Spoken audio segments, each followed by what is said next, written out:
That's an area with which I'm particularly familiar because I spent such a large part of my career in the energy policy field. And I was always very proud of the fact that we had in Canada, under the National Energy Board, one of the best and most thorough processes of assessment of new pipeline and infrastructure projects in the world.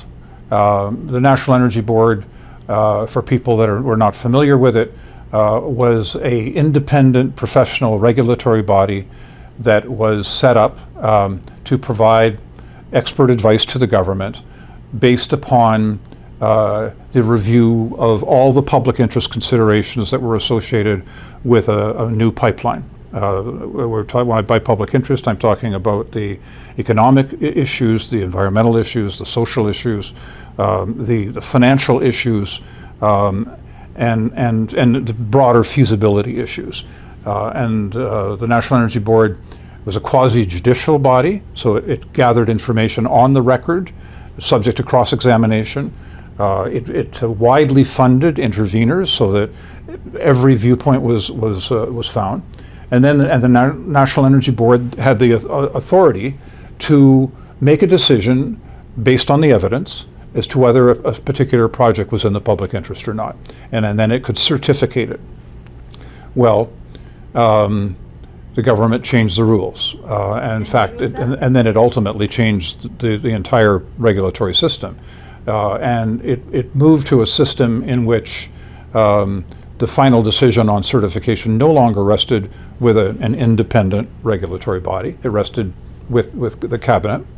And so therefore it became a partisan political decision. And the National Energy Board was also required to include as part of its considerations a very heavy emphasis upon the climate considerations. So that meant that it added on to the already fairly stringent review of environmental considerations a whole other review in principle stage that looked at whether the construction of a project would reduce or increase Canada's greenhouse gas emissions. If it did, then that would be regarded as a good reason to decline the project. So since that change in the regulatory regime has occurred, there was also another change which was made in the Canadian environmental assessment and review process.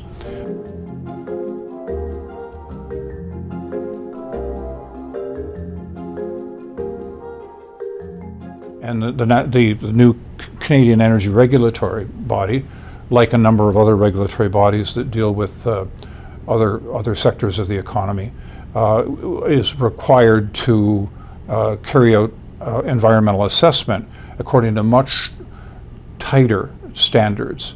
And the consequence of that has been that many of the people who had formerly proposed pipelines, in particular, withdrew their applications, even when they had already been under regulatory review for 6 years, 8 years in some cases. So the Energy East pipeline project, for example, that would have delivered oil from Alberta to the East Coast was terminated in the middle of the process. There were significant delays in the Trans Mountain pipeline project. There were delays in terms of other pipeline projects to the West Coast. A number of the projects to build liquefied natural gas plants on the West Coast of British Columbia were also either delayed or turned down.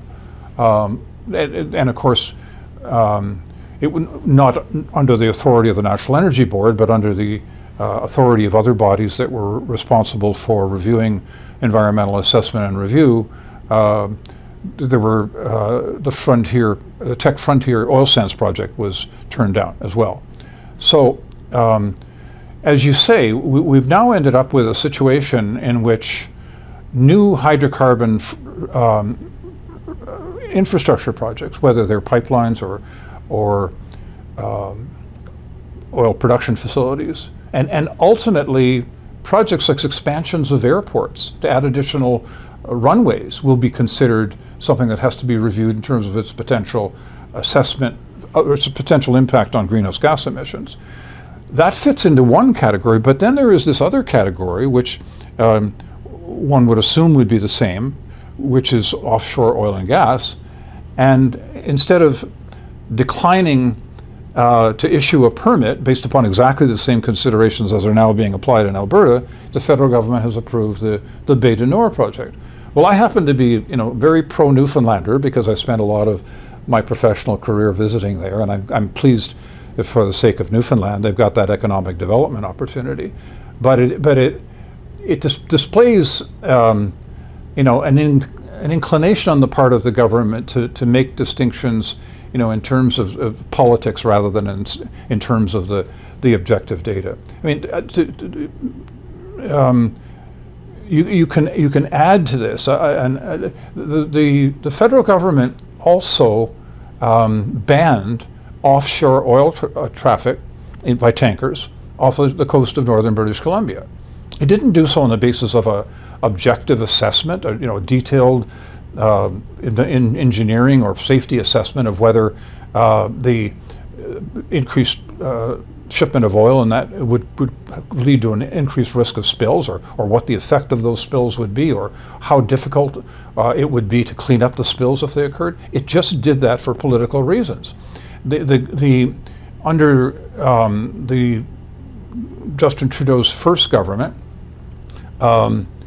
he also decided to impose a 5-year moratorium on all oil and gas exploration and development in northern Canada, and subsequently made that moratorium permanent. So as things stand now, and this is largely because of climate policy considerations, as things stand now, the future development of Canada's northern oil, natural gas, and mineral resources will be forever prohibited. So Northerners who see that undoubtedly as one of the ways in which they can, enter Confederation economically and enjoy the same economic independence that provinces do, no longer have that aspiration. It's been eliminated as a result of government policy.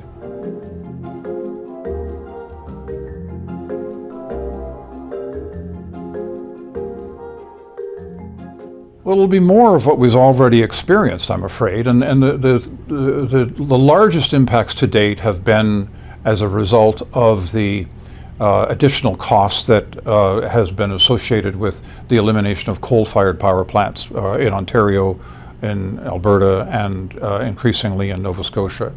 And in Ontario, where I'm most familiar with, that process has essentially doubled electricity rates in the province, and it has led to the loss of about 75,000 industrial jobs.